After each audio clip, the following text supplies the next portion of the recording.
Hello and welcome to not a kooky corner of YouTube, but floating somewhere in the Arctic Circle.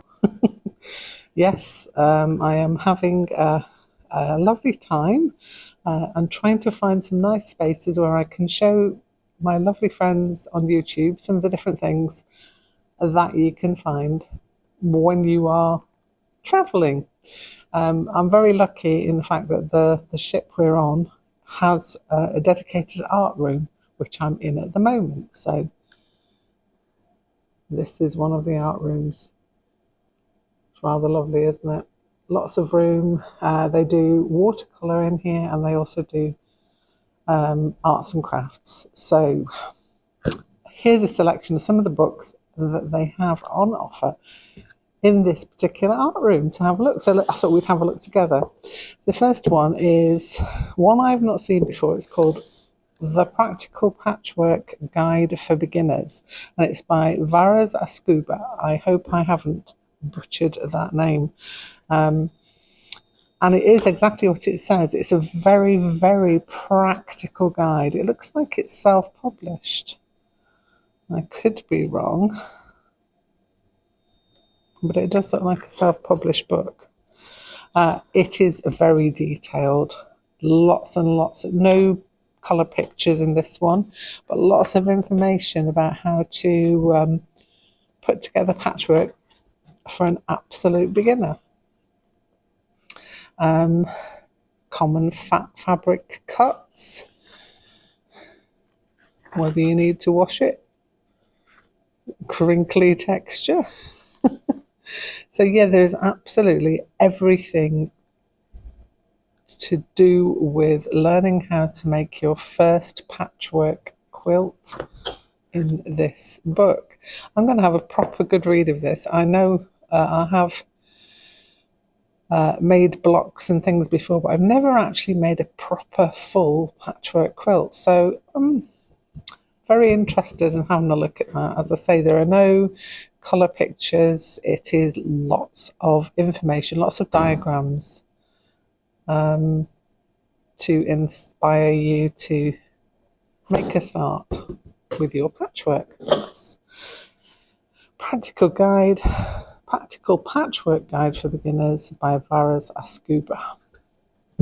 Okay, so on to the next one. This is, in contrast, there's lots of pictures and some beautiful ones.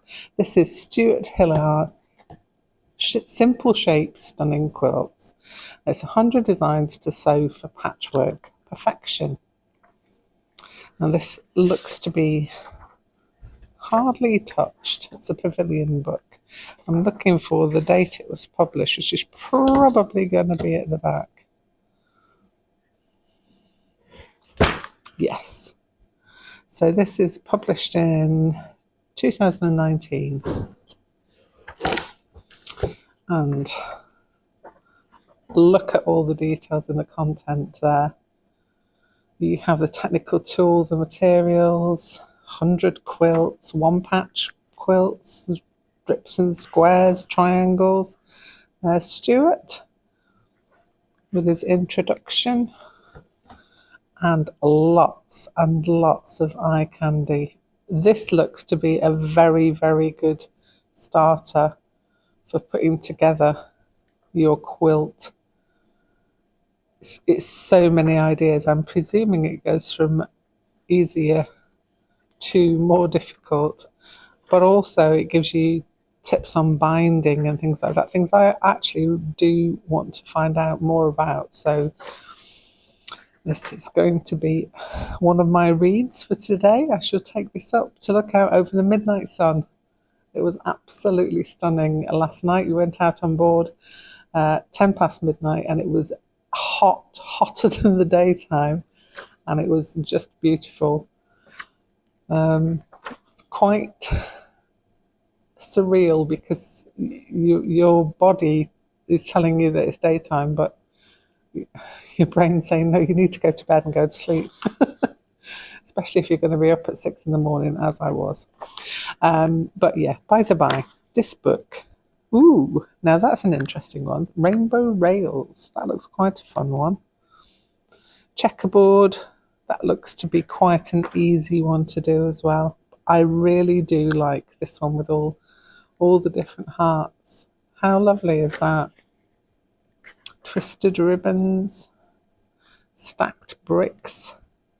I do apologise about the camera as well. I don't have my stand or tripod with me, so I'm really having to do this by hand.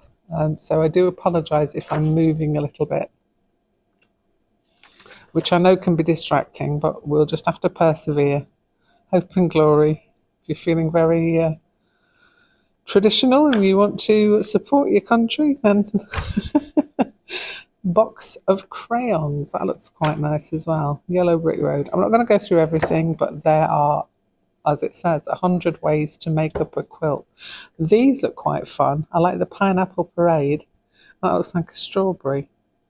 Very cool. I'm liking that. Anyway, that is Simple Shapes, Stunning Squares by Stuart Hillard, and it's 100 designs to sew for patchwork perfection. The next book, Watercolour Techniques for Artists and Illustrators. This is a DK book, which I absolutely love. I am a big fan of Dorling Kindersley books. This one, let's see if we've got a date it was published. 2020, so it's fairly new. And obviously it looks like there's lots and lots of information. So you've got the basics, techniques and subjects. I'm really interested in doing some more animal watercolours, so I'm going to tell you what, I've got a lot of things to look through here. So we've got the basics, really detailed, lots of pictures. I love those puffins. Absolutely love the puffins. It's one of the classes that they actually offered here on board was painting a puffin. I didn't actually make it to that one because I was busy doing something else, but that looked to be a really good one. So watercolour paint, other water-based media, so watercolour pencils, gouache, India inks and the Hydrus fine art watercolours. Different kinds of paper, different kinds of brushes. Just take the camera up a little bit. I'm sorry about the lighting as well. There is no natural light in here. It's all electric lighting, so we just have to cope with that. Pens and mediums. So if you are interested at all in picking up some watercolours and a brush and having a go, this is a very, very comprehensive. We've even got colour theory in here as well. A very comprehensive watercolour book, and it takes you through absolutely everything. And really, really beautiful. Look at that. Stunning. Absolutely stunning. So quick flick through. You've even got abstracts, beetles. I'm very tempted to get this book myself because I am really impressed with it. Very nice. Compositions, something that sometimes people struggle with a little bit is getting your balanced composition. So that's an excellent chapter to look through. So there we have Watercolour Techniques for Artists and Illustrators, and that is a Dorling Kindersley book.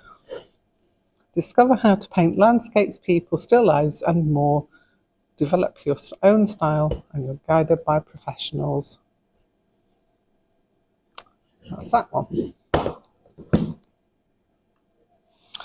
And the last one in the pile today. This is A Craft Your Own Happy by Becky May Ford. It's a collection of 25 creative projects to craft your way to mindfulness.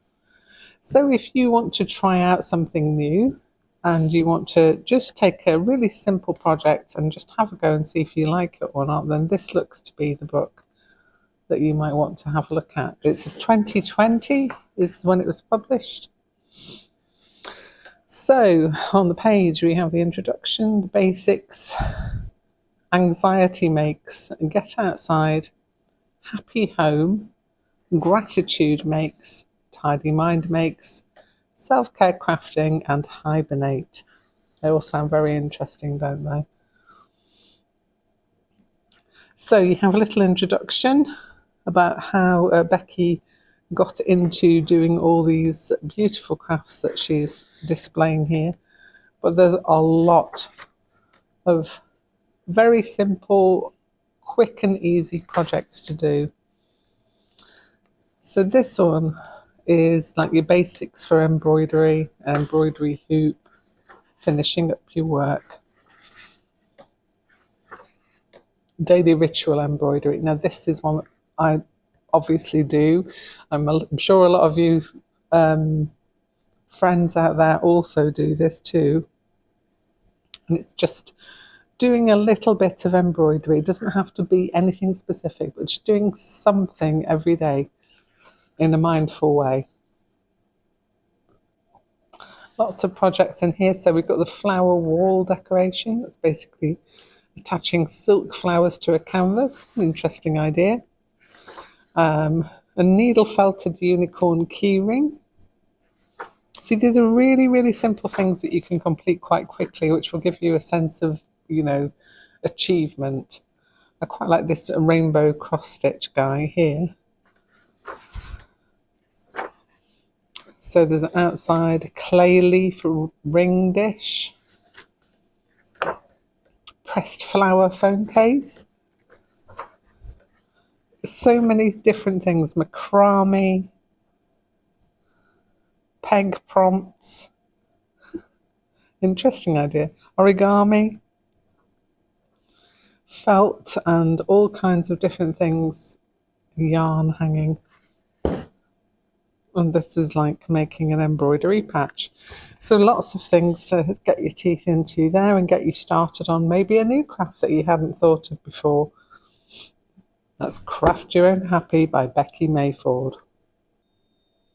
So with this selection, there is a little bit of something for everybody here. I'm really tempted to go and get that, to be honest. I really found that very, very good, and I forget how good Dorling Kindersley books are.